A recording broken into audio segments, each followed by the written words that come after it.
I matched into family medicine. What does it take to get into the residency of your dreams when it seems like all the odds are stacked against you? Welcome to the Road to Residency podcast with your host, John Arshadi. This is the show where we break down inspiring personal journeys of passionate physicians who had the courage and the commitment to take purposeful action to achieve their goals and serve their communities.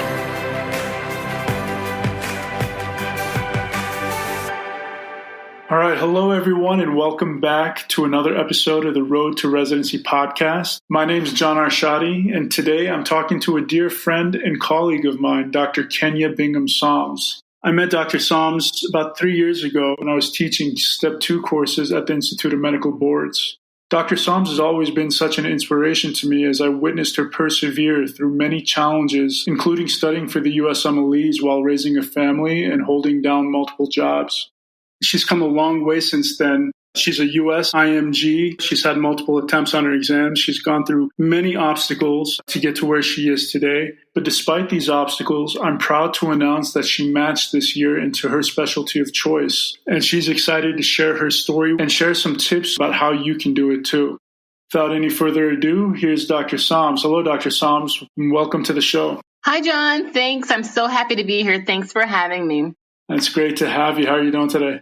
I'm doing well. Thank you. I'm excited to be here and excited to speak with all of your listeners. Excellent. We're excited to have you. What specialty did you match into? I matched into family medicine. And is that the specialty you've always wanted to go into? Yes, it is. I matched into family medicine, and that was the specialty of my dream. I actually applied for family and internal, but I was always definitely family medicine was my preference. And the reason for that was the type of medical training that I received. It was more of primary care, preventative care. And I also have a passion for emergency medicine and OBGYN, so family was definitely the best fit for me. Excellent. That's amazing. Yes, I'm very fortunate. I'm extremely happy. And on the day that I received the email that I matched, I was overjoyed, ecstatic. I cried. I couldn't believe it. I was pinching myself. For 2 weeks after, I was still on cloud nine. It was just so surreal. And so all of the hard work that I had put in over the years and just never stopped believing in myself, it just really paid off. Yeah, I bet. Because I remember we've been talking a lot about this, ever since 3 years ago. We were waiting for this moment, and Absolutely. It finally happened. It finally happened, and you've been so encouraging, and you've just been like you said, a mentor in the beginning, and so I'm forever grateful for that as well. Thanks. I'm just happy to be a part of your journey, and all of my students. I'm happy to be a part of their journey and help them get into the residency that they seek, and just be there for them. I never get tired of seeing my former students, present students, when they say they've matched, just seeing that reaction on their face. It's such a beautiful thing. You can never get tired of it. You're right. It never gets old. And I love to hear and see the pictures of people and how they found out where were they when they matched? What was their first reaction? It's just so surreal. Absolutely. So I really want to hear this story. Fill me in. Okay, so you know a little bit about it. As John stated, my name is Dr. Kenya Bingham Psalms, and I am a US IMG. I graduated as an undergrad from UC Berkeley in California, and I was pre-med there, and my major was Spanish language and literature, so I received a Bachelor of Arts in that degree. Then I went on to study medicine at the Latin American School of Medicine in Havana, Cuba. I graduated in 2007, and that was a wonderful experience for which I'm forever grateful. Excellent. And what made you decide to go to Cuba? Well, the decision was quite easy, actually, for me because I always wanted to study medicine, and Cuba has a highly respected medical system and makes well-trained quality doctors. I also received a scholarship, and I can actually say, gracias a Cuba soy doctora, which translates to, thanks to Cuba, I'm a doctor. That's amazing. Tell me, how was it when you got back and you had to take the USMLEs? Was it like a totally different world? How did you feel? It was absolutely a whole new world. Even though I grew up in the U.S., after living for 6 consecutive years outside of the U.S. and Cuba, it was quite an experience to come back and adapt. And then studying for the board exams was also another challenge in itself. And the reason for that mainly was because my medical schooling was all in Spanish. And then also too, because the medical school in Cuba focused on their board exams and not necessarily the USMLEs. So I had to learn when I came back how to study for USMLE exams and also learn the lingo for those exams and be successful at passing them. Yeah, I totally get it. It was the same in India. And in India, we didn't have multiple choice exams. We actually it was all written, right? And so we had short answers and long answers. And sometimes you had to write 3 pages about a certain question that they gave you. Totally different than what we have here. Exactly. It was quite similar for myself as well. And so tell us a little bit about, since the time you graduated in 2007, how long did it take you to get through your exams and get your ECFMG certification? What was that process like? Excellent question. So once I graduated from the Latin American School of Medicine in Havana, Cuba, I came home to take the USMLEs. So I hadn't taken any of those prior to my graduation. They were not required for graduation in Cuba. They had their own set of examinations there, as you can imagine. So I focused on that, as well as I began a family, I got married, and now I'm the mom of 3 kids. So I'm quite busy, as you can imagine. That's amazing. Thank you. But as everyone knows, once you're a graduate already, you can take the USMLE pretty much in any order of your choosing. So I passed my first USMLE exam in 2013.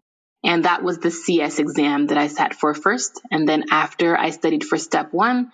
And then I studied for CK, which is where you and I met. Did you take step 3? I haven't yet. I'm currently studying for it. And I actually have an exam date, but I haven't taken it yet. And I just want to encourage all of our listeners that I recommend taking it. And it was recommended to me, which is why I was trying so hard to get it done prior to entering residency. However, I just want to show as proof that if a residency program believes in you and sees something that they really like in you, then you can still match without it. It's definitely recommended to get it done sooner for various reasons, but just because you don't have it, I wouldn't cut yourself out, or I wouldn't not apply to a program or just think negatively of the situation because you don't have it. So I know that we have a lot of listeners here who have had multiple attempts on their exams and they're getting pretty disheartened. Do you have any advice for them of, what they could do in that situation? Absolutely. So speaking from personal experience, I can completely understand how an applicant would be disheartened about attempts in a USMLE exam. But I just want to encourage our listeners that it's not the end of the world, that even with attempts, you can still match into the residency program of your dream. I would say that with each attempt or with an attempt, an applicant should really focus on why that attempt happened, what they can do to analyze what it was that they need to overcome and be successful the second time around. For me, it was many factors. As you stated, I'm a mom of 3 kids. I was also working at the time. I was just dealing with a lot, and those are just a couple of the things. So I also had to change my study approach. I know now that I am the type of person that benefits best from study groups and courses and also study partners, and also just taking myself into a different environment, removing myself from my normal routine and isolating myself to completely focus on studies. And so that may be some factors that one has to analyze to just make yourself a better test taker and really be successful at passing the board. But I just want to encourage everyone that it's very attainable and to just keep focused and never give up. Yeah, absolutely. Absolutely. And I know that resonates with a lot of people who they are working jobs or they're in clerkships and they don't have time to study. How do you suggest that people kind of scrape out, at least a couple hours out of their day to devote to the USMLEs, because it is such an important exam? Correct.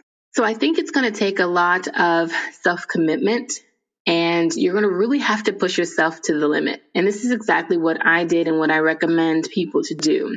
Push yourself even harder than what you think you could ever do. Absolutely. I have a lot of moms who are having trouble balancing raising their family and studying for the USMLEs at the same time. How did you overcome that hurdle? Excellent question, John. Yes, I would like to speak out to all of our listeners who are moms and also those who are married and have spouses. First, I want to say that it's extremely difficult to balance everything. It's not easy. I relied on the saying that it takes a village. I really did rely on that. So I have a supportive family, thankfully. I also relied on neighbors, family, friends, daycare providers. It's not easy though. As a mom studying, I was separated from my kids a lot, and you just have to know that the sacrifice is going to be very great, but in the end, it's going to pay off. Also, too, and those who are in relationships, even those can take a toll. So, for example, what I did was my kids were at daycare a lot. They also went to family members' household for whenever they had vacation time from school. But I just want to speak with those that may say, well, I don't have any family. How can I do that? So again, when my family wasn't available, then I relied on daycare providers, neighbors, even family, friends, those that I met along the way and kind of trusted. And also too, it's helpful to have friends or acquaintances that have similarities. So I met several people at local libraries that also have kids. And then we'd kind of trade off like, hey, you can drop your kids over to mine while you take a MBME diagnostic exam for a couple of hours, things like that. That's great. And I wouldn't have even thought about that, kind of trading off with other parents every now and then. That's a good idea. Oh, yes, absolutely. It really, really helps. So it's not easy. I just want to say, and I know that, and I just want to encourage those that are moms, dads even, or have significant others. Absolutely. So what happened after you finally got that ECFMG certification? You passed all your boards, you got the certificate. What was next? So after I received my ECFMG certificate, I applied to residency, and I didn't match the first or the second year that I applied. But while I was applying, I attended conferences, and I really recommend attending conferences for our listeners. So depending on which specialty you're interested in, I really recommend going to conferences in different states. It's a great source of networking and also just a great way to find out more about the program and to make a contact there so that you can follow up with these individuals. And from the conferences that I attended, I received 2 interviews. 2 consecutive years from attending conferences. Yeah, that's an excellent point. And so what do you recommend students do when they do go to these networking conferences? How do they approach the people they need to speak to? What do they say? I always had my CV on hand. I didn't always pass it out, but you never know who's going to ask you for one. I also went with business cards. So it was like my presentation card. It had my name, my email, my year of graduation, my medical school. So I recommend that. And what to expect is expect to just network, be yourself, be friendly, have lots of questions, and expect to go and when you leave there to keep in contact with those that you met. And that's what I did. It took maybe about 2 to 3 emails after I left the program and just kind of following up for me to continue expressing interest and for the program director or for the resident, whoever I had met at the conference, to follow up with me and then extend an interview offer. Great. The third time around that I interviewed for residency, I had more experience and I had a position as a house physician in gastroenterology. So that really made my CV look more appealing to programs, and it also sharpened my clinical skills, and I was able to talk about that in interviews. But I do want to say, even after graduation, and I graduated from the Latin American School of Medicine in 2007, even after graduating, every job that I had, I made sure that it was in the clinical or medical field. So I started off and I did medical assisting. And then after that, I did allergy technician. I also did scribing for 2.5 years. And I think scribing is a great way to go, actually. I received a strong letter of recommendation. I scribed at an internal medicine outpatient clinic. And so our listeners should consider that as well. That's excellent. That's a lot of great experience. How would you recommend somebody, if they want to get into, some kind of observership or scribing or a medical assistant? How would you guide them into getting those experiences? So I obtained my observerships or externships and even the volunteer positions that I did from people that I met at conferences, coworkers, and even just doing online research. Excellent. And, some people, they want to get another degree like MPH or PhD, thinking it might help their chances to match. What do you recommend? Do you think it's better to, get another advanced degree, or should they spend more time trying to get clinical experience? I think that it's absolutely wonderful to get another advanced degree like an MPH. It's something that I'm interested in doing, but I don't think that it's absolutely necessary. And I think that if you approach it and that it's something that you have to have, you may end up putting yourself in unnecessary debt or taking another 2 years to accomplish something which you don't really absolutely need. So if it's something that you've always wanted to do, go for it, but I don't think that it's absolutely necessary. So the first couple times that you applied for Match, how were the interviews? And how did that compare to the third time? What do you think you did differently? So I think it's really important on the interview to be yourself. And I definitely did that which interview that I had. Because for me, it's easier to be myself and let it come natural. I feel more at ease. I do want to say and just remind our listeners that once you're invited to an interview, the program they already know about your board scores and what year you graduated, and they've already read your personal statement. They're actually just trying to see if you are going to be a good fit for them. They're trying to just analyze your interpersonal skills and see what you're like just in person.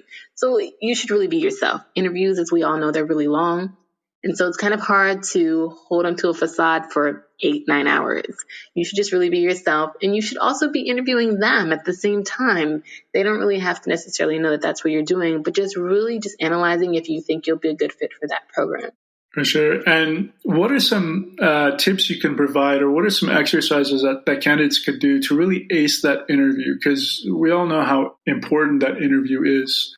So I think that applicants, in order to have a really good interview, should first research the program.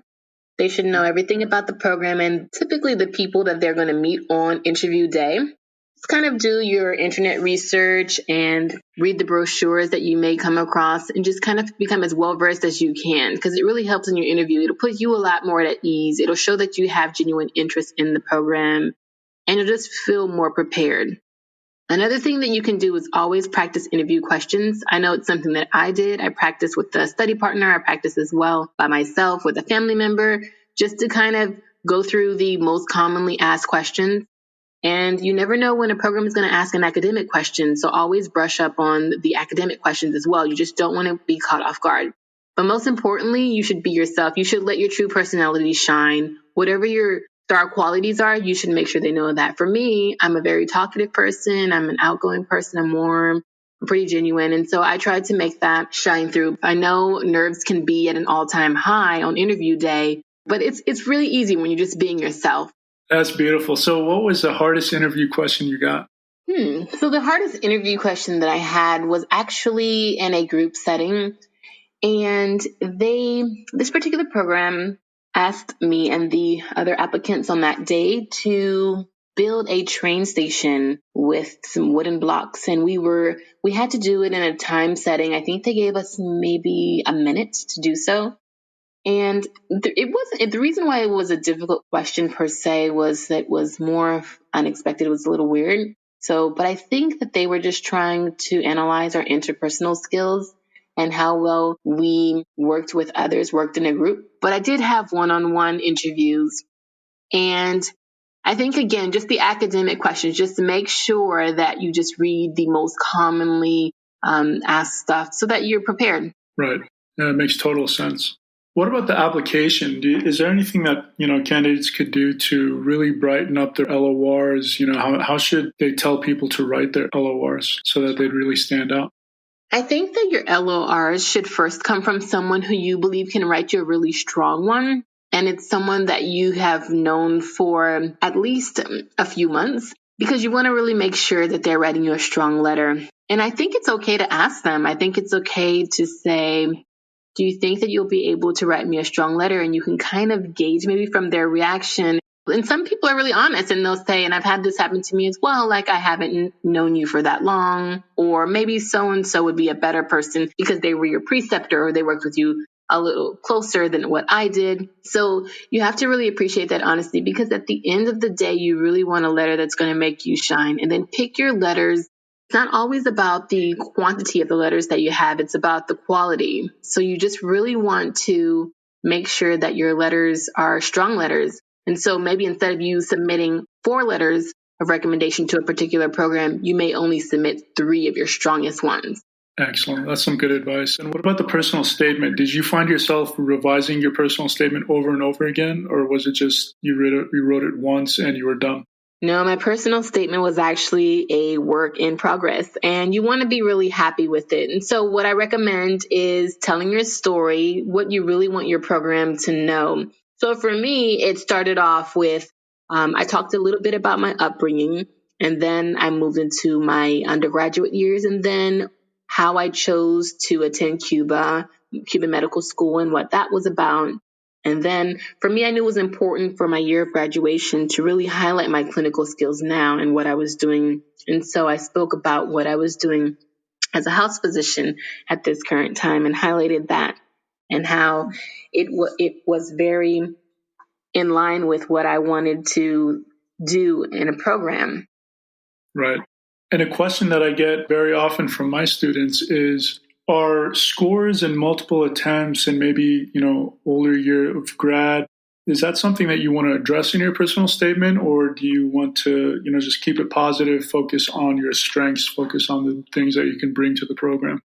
Great question. So here's the thing. Programs, there's no way to hide your attempts, and I don't think that anyone should. I think that you should put it in the most positive light that you can, and rather than hide it or shy away from it, it's not something that anyone can erase. And so it's just a way about how you approach it and how you learn from it and then move on from there. So I definitely think that you should talk about it. You probably may not want to bring it up first, but even if you do, I think, so for me, for example, personally speaking, I did touch on it in my personal statement. Right. And when I got to the interview, then it's not something that I actually had to address because it was already in my personal statement. And it wasn't something that I just dwelled on in my personal statement, but I did acknowledge it and I acknowledged how I learned from it. And then I moved on. And so actually, I was ready for the question. I anticipated it. And it was a question that, I didn't necessarily enjoy answering, but I always anticipated it. So it made me a little easier to tackle it when programs did ask about my attempt.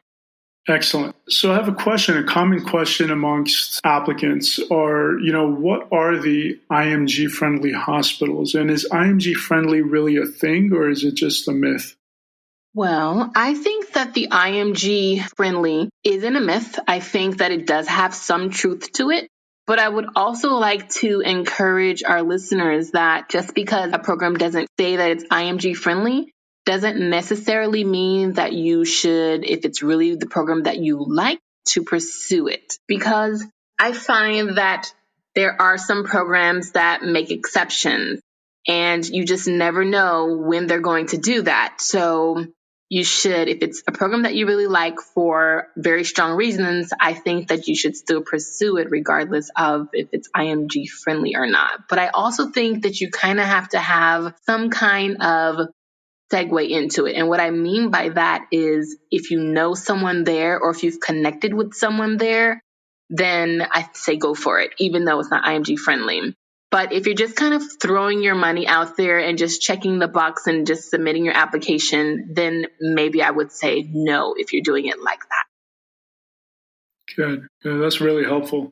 So before we wrap the show up, is there anything else that you wanted to say, any golden nuggets or advice for our listeners? Sure. I just want our listeners to know that they should never stop believing in themselves, that they should focus on their ultimate goal, which is obtaining a residency, and that it's very doable.